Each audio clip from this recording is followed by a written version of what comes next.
Hi friends, welcome to Unlimited Foodies. நான் சூரியகலா விஸ்வநாதன் பேசுகிறேன்.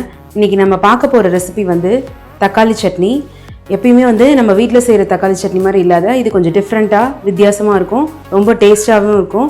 நம்ம அதை எப்படி செய்யலான்றதை பார்க்கலாம். அதுக்கு தேவையான இன்க்ரீடியன்ஸ் என்னன்றதை பார்ப்போம். 3 வெங்காயம் வந்து நான் ஸ்லைஸாக அரிஞ்சு வச்சுருக்கேன். 2 பச்சை மிளகாய் கீரி வச்சுருக்கேன். நல்லா பழமாக தக்காளி 3 எடுத்திருக்கேன், அதையும் ஸ்லைஸாக அரிஞ்சு வச்சுருக்கேன். 2 டேபிள் ஸ்பூன் எண்ணெய் எடுத்திருக்கேன். 1 ஸ்பூன் வந்து நான் கடுகு உளுத்தம் பருப்பு எடுத்திருக்கேன். ஒரு துண்டு இஞ்சியை பொடியாக நறுக்கி வச்சுருக்கேன். 6 பூண்டு பல்ல தட்டி வச்சுருக்கேன். 1/2 ஸ்பூன் வந்து கார மிளகாய் தூள் எடுத்திருக்கேன். ஒரு கைப்பிடி கொத்தமல்லியை பொடியாக நறுக்கி வச்சுருக்கேன். கருவேப்பிலை ஒரு கொத்து எடுத்து வச்சுருக்கேன். 1.5 டேபிள் ஸ்பூன் வந்து அரிசி மாவு வச்சுருக்கிறேன். இதை நம்ம சமைக்கக்குள்ளே தண்ணியில் கரைச்சி அதில் நம்ம ஊற்றுவோம், அதுக்காக நான் எடுத்து வச்சுருக்கேன். வாங்க நம்ம எப்படி செய்யலான்றதை பார்க்கலாம். இப்போ நம்ம ஒரு கடாய் வச்சுருக்கோம். இதில் ஃபஸ்ட்டு நம்ம எண்ணெய் ஊற்றிக்கலாம். இப்போ எண்ணெய் வந்து சூடாயிடுச்சு. கடுகு உளுத்த பருப்பு சேர்த்துக்கலாம். இப்போ கடுகு பொரியுது. இப்போ நம்ம வந்து பொடியாக நறுக்கி வச்ச இஞ்சியை சேர்த்துக்கலாம்.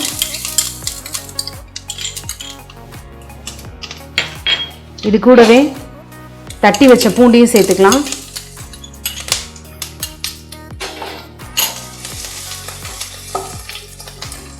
இதை நம்ம வரக்குள்ளே ஒரு நல்ல ஒரு ஃப்ளேவர் வரும், நமக்கு நல்ல ஒரு வாசனை வரும். இது கூட நம்ம ஒரு கொத்து கருவேப்பிலை சேர்த்துக்கலாம்.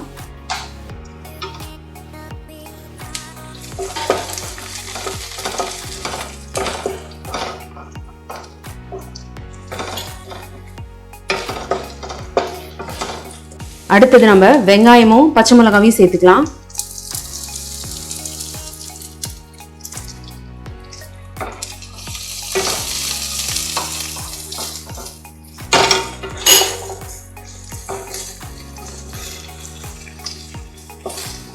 வெங்காயம் நம்ம வந்து நல்லா வதங்கிறது, கொஞ்சம் உப்பு போட்டுக்கலாம்.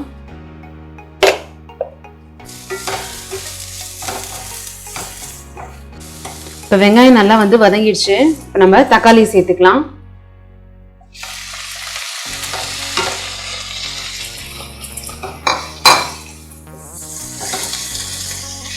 இந்த தக்காளி வந்து நல்லா வதங்கி குழஞ்சி வரணும், நல்லா வதக்கி விடணும் அது வரைக்கும். இந்த சட்னிக்கு வந்து நம்ம பழமாக இருக்க தக்காளியை தான் நம்ம சேர்த்துக்கணும், அப்போ தான் நல்ல ஒரு டேஸ்ட்டு கிடைக்கும். இந்த சட்னி நீங்கள் ஒரு தடவை செஞ்சு சாப்பிட்டீங்கன்னா திரும்ப திரும்ப செஞ்சு சாப்பிடணும்னு உங்களுக்கு தோணும். அந்த அளவுக்கு வந்து நல்லா டேஸ்ட்டாக இருக்கும் இந்த சட்னி. 3 இட்லி சாப்பிட்றவங்க, அதிகமாக சாப்பிடுவாங்க, கண்டிப்பாக ஒரு 5-6 இட்லியாவது சாப்பிடுவாங்க. அந்த அளவுக்கு வந்து இது டேஸ்ட்டாக இருக்கும், ஊற்றி ஊற்றி சாப்பிடணும் போல தோணும். இப்போ நம்ம இது வதங்குற கேப்பில் இந்த 1.5 டேபிள் ஸ்பூன் அரிசி மாவு எடுத்திருக்கேன். இதில் நம்ம தண்ணி ஊற்றி நல்லா குழச்சி எடுத்துப்போம். நான் வந்து அரிசி மாவை வந்து நான் கரைச்சி எடுத்திருக்கேன் பாருங்கள், இந்த பழத்துக்கு கரைச்சி எடுத்துக்கிட்டா போதும். இப்போ நான் வந்து பெரிய பழமாக 3 தக்காளி பழம் எடுத்திருக்கேன். பெரிய வெங்காயமாக தான் 3 தக்காளி ஸ்லைஸ் பண்ணியிருக்கேன். அதுக்கு நான் வந்து 1.5 டேபிள் ஸ்பூன் எடுத்திருக்கேன். ஆனால் நீங்கள் அதை விட சின்னதாக எடுத்துக்கிட்டிங்கன்னா இவ்வளோ வந்து நம்ம அரிசி மாவு ஊற்ற தேவையில்லை, அதை விட கம்மியாக ஊற்றிக்கலாம். 1 டேபிள் ஸ்பூன் கூட ஊற்றிக்கலாம், நமக்கு அது போதுமான அளவு. நீங்கள் நிறைய ஊற்றிட்டிங்கன்னா ரொம்ப குழன்னு ஆகி நல்லாவே இருக்காது, ஒரு டேஸ்ட்டுக்கே இருக்காது. அதனால நம்ம திட்டமாக தான் கலந்துக்கணும். இப்போ தக்காளி வெங்காயம் நல்லா வந்து குழஞ்சிருச்சு. இப்போ வந்து நம்ம கார மிளகாய் தூள் சேர்த்துக்கலாம். நான் காரத்துக்காக 1/2 ஸ்பூன் தான் சேர்த்துருக்குறேன். நீங்கள் உங்களுக்கு வேணும்னா கொஞ்சம் எக்ஸ்ட்ரா காரம் வேணும்னா சேர்த்துக்கலாம் அதிகமாக.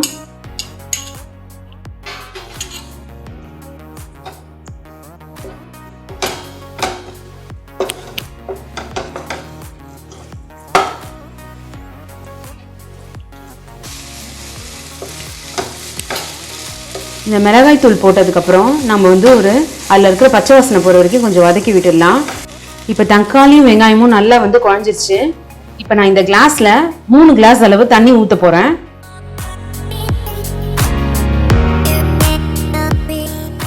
இது வந்து நம்ம நல்லா வந்து கொதிக்க விடணும்.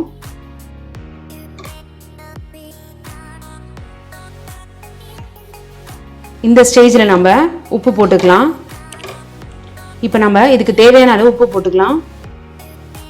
இப்போ வந்து இது நல்லா வந்து கொதி வரணும். கொதி வந்த பிறகு தான் நம்ம இந்த அரிசி மாவு சேர்த்துக்கிறோம். அதனால நல்லா கொதி வரட்டும். ஒரு 5 நிமிஷம் நம்ம அப்படியே வந்து ஒரு தட்டை போட்டு மூடி வைப்போம். சில பேருக்கு வந்து வெங்காயம் வந்து கிரன்ச்சியாக நறுக்குன்னு இருந்தால் பிடிக்கும் சாப்பிடக்குள்ள. சில பேருக்கு பிடிக்காது. அதனால நல்லா வந்து நம்ம வேக வச்சு ஊற்றிக்கலாம். அப்படி இல்லைனா கூட நம்ம வந்து நறுக்குன்னு வேணுன்றவங்க இந்த ஸ்டேஜ்லேயே நம்ம வந்து இந்த அரிசி மாவு கலக்கி வச்சுருக்கோம் பாருங்கள், அதை ஊற்றிக்கலாம். நான் வந்து ஒரு 5 நிமிஷம் வேக வச்சுட்டு பிறகு ஊற்றலாம். இப்போ நல்லா கொதி வந்துருச்சு. இப்போ நம்ம கரைச்சி வச்ச இந்த அரிசி மாவை சேர்த்துக்கலாம். இதை வந்து நம்ம நல்லா கலக்கி விட்டு நல்லா இப்போ கொதி வந்தோடனே நம்ம அடுப்பு ஆஃப் பண்ணிடலாம். இது ஃபஸ்ட்டு வந்து நீங்கள் தண்ணியாக இருக்கே இது எப்படி சாப்பிட்றதுன்னு நினச்சிருப்பீங்க. இப்போ இந்த அரிசி மாவை ஊற்றுனதுக்கப்புறம் நல்லா சூப்பரான ஒரு டெக்ஸ்டர் இருக்கும் பாருங்க நல்லா வந்து கட்டியாயிடுச்சு. இந்த ஸ்டேஜில் வந்து நம்ம கொத்தமல்லி போட்டுக்கலாம்.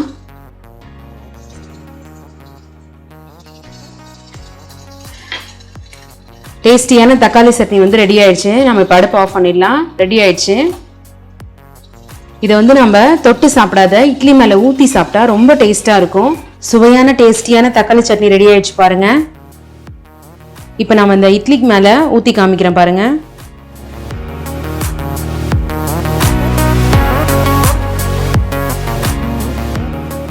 இந்த தக்காளி சட்னி சாப்பிட்றதுக்கு ரொம்ப வந்து சுவையாக இருக்கும். டேஸ்டான தக்காளி சட்னி ரெடி ஆயிடுச்சு. கண்டிப்பாக உங்கள் வீட்டில் ட்ரை பண்ணி பாருங்கள். பிடிச்சிருந்தா லைக் பண்ணுங்கள், எப்படி வந்ததுன்னு சொல்லிட்டு கமெண்ட் பண்ணுங்கள், உங்கள் ஃப்ரெண்ட்ஸ் அண்ட் ஃபேமிலிக்கு ஷேர் பண்ணுங்கள். நம்ம அன்லிமிட்டட் ஃபுட்டீஸ்க்கு சப்ஸ்கிரைப் பண்ணுங்கள். நம்ம சேனலை பார்க்குற புது வியூவர்ஸாக இருந்தால் சப்ஸ்கிரைப் பண்ணுங்கள். பக்கத்தில் இருக்க பெல் ஐக்கானை கிளிக் பண்ணிவிட்டு ஆல்னு செலக்ட் பண்ணுங்கள். Thank you friends.